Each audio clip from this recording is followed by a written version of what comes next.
Nera malakan yam ka nastin content barwani lingwa sama kan online TV channel an wala shanka jandang rawi daro ka pai badak ron kina dang rawi jandang rawi bakal bana report me ban jelinkel ka do badan en jatuo kaja an wala bana raj ka raj mishala da kuma SPL ayu chicken election chicken reject chika lanu nena ke chika warning kana to ka kwikor mi jidid mi betwok jan balat ka report me ka jakana kuma selke me yadit ka jom chika na lat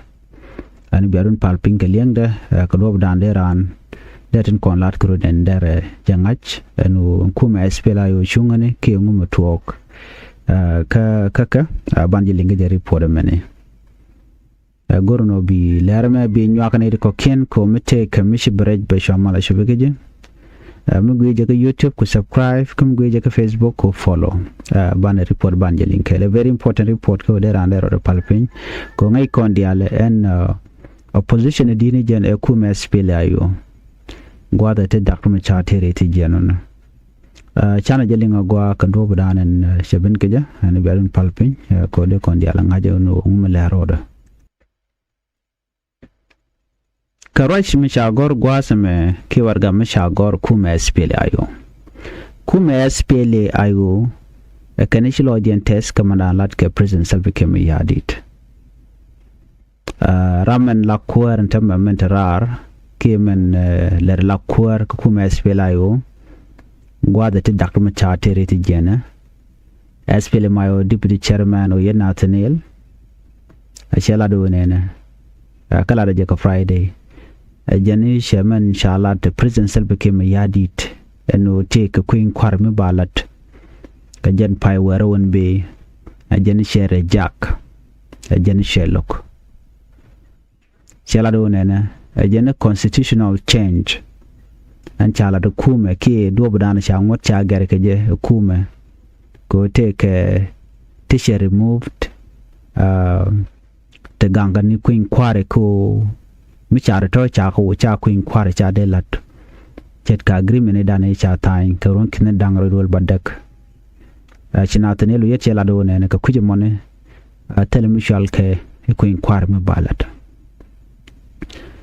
jane cha ngot cha ka yar ko dio je chi ko ra jane ka constitutional amendment ke te de cha la do ba removed Salva Kiir te pen ke queen kware pen ga jo bajalat so ere mishit kana mo me shitwo achirm dana ngai kondiale chala do nene misha constitution charge be complete bna we work ata dana cha ngwana cha ka wikaje kanetela mishal ke queen kware me chalat ke 2010 peace agreement chala do wodi en wo ko ngot badil gorone ko te chala do nene power sharing bulletin ba security reform ba jalat ba constitution permanent constitution ba complete ka ba population census ba jalat and then bna kula we ko then we ka queen kwarede kana diala to chi kuma morai ke president Salva Kiir yadit shaka woch ke cha lugo no bakalat gwasame men ja kula lat kuma SPL mayo kuma first by president Dr. Machar chikala do nena kan kuma jan use a constitutional amendment ko ba do bandana dong de queen kwa de lat ka je ke ronkin dangro jen dangro id bakal ala pai wero chen dangro widero na use kan loku kan clear na way ke do jakan je ko balwar without national census charge complete ke charge to shikemeran chikana lel ne kajen ta chikana gwi kijen ba ngwan ba gar keja shikuma SPL jala do ne me a violation of constitution kangot ko menyam maseno ba population census balat ba na ba ka kwen makan peng na kana kwen ba ko lo ngaji di no peng na di shikuma SPL ayo jala do na mo checho chikan yo rach ko menyam chikan address again national census rode chika right again kui implementing security arrangement edan e chalat me chalat kajan male chatan la revitalize agreement edan on the resolution of the conflict ka South Sudan man chalke are access ta token dial ka te cha ladne ka chala do bakalat Michi President Salva Kiir yadi cheka weekend to kan namani tele queen kwar mugoro de la china tenelo yet perino te jom shede mo shede kwen ka chela no china de wo woniam re queen kware so kujamo she weta she kuma Salva Kiir yadi chela let ke jama goran jen wo beteke kur mi jidit me beto achi me dane gui kone te diale ne ka gwase dan te de chala de ne te kon kamen la chal ke peace monitor cases fire monitor body me la do de kan te dial kon de kan ka gwich me chal ke RJ Mac ke chale reconstituted joint monitoring and evaluation commission ane chikan won yikan to bon ne ne ka gwase dan no wona wo ko ba constitution ba je ger ke ba tun wani kan ba ka watch chikala dono na me betika korum betok kani chitaye dane latkani mal ka je ke 2018 peace agreement nyu jen wo chaja yar so kujamo chawar ga me chagor akume marai ke dakma charano ne na telmishal ke queen kware me kanti dial kan ko koryale ka gwasame kume SPLAIO going kan kume marai ke Salva Kiir yadi de no ke chikana gwanyo no President Salva Kiir yadi ko legalize nita in jaga dana chilel ke violation of 2018 peace agreement ka ta dana che yar ka je ko gor je no ba je guje no itel mi che yar che wote dialati kanni chikan mal chikan buno ko on right now che take a new constitutional amendment mi chikana lat constitutional bill mi chikana lat mi no di take a parliament tama ban ngoda kan put into action so ka cha gujino na me a violation of 2018 peace agreement ko te diala ko ne cha yapin telemi de wo tredian chikala do ne na and yes pele mayo do bodan cha ku inquire cha de lat keje a large part of the country remain affected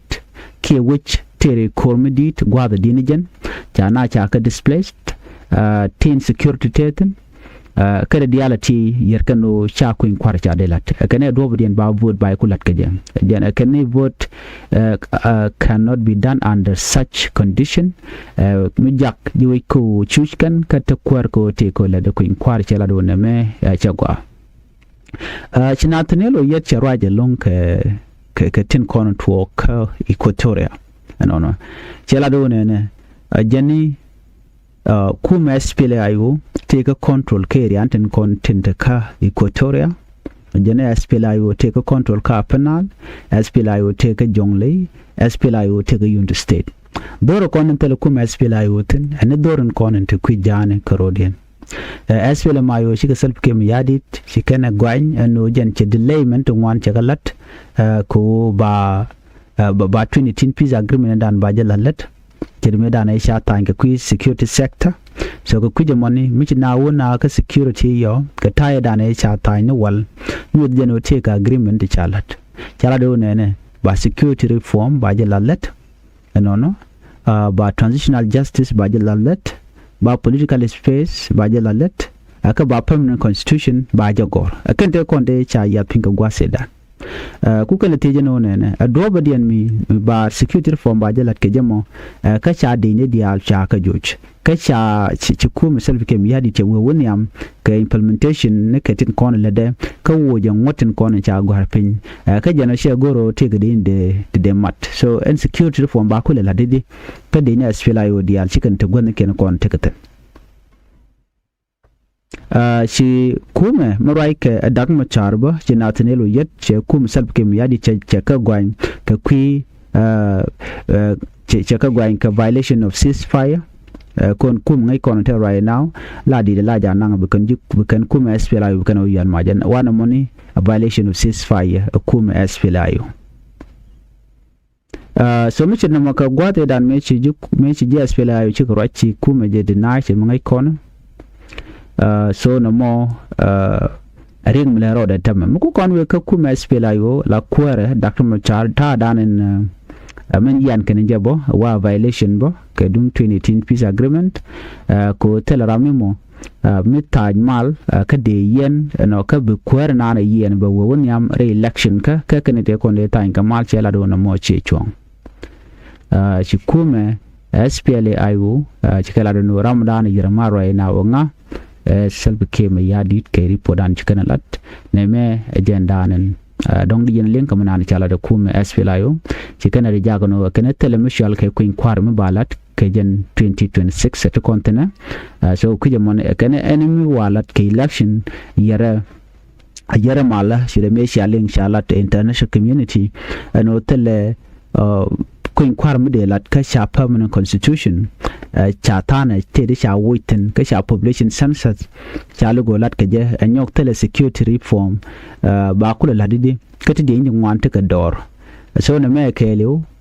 wa violation mishala self kim yadit ka report ana chala ko mes fela yo ban yo jikana da report beta mal bye bye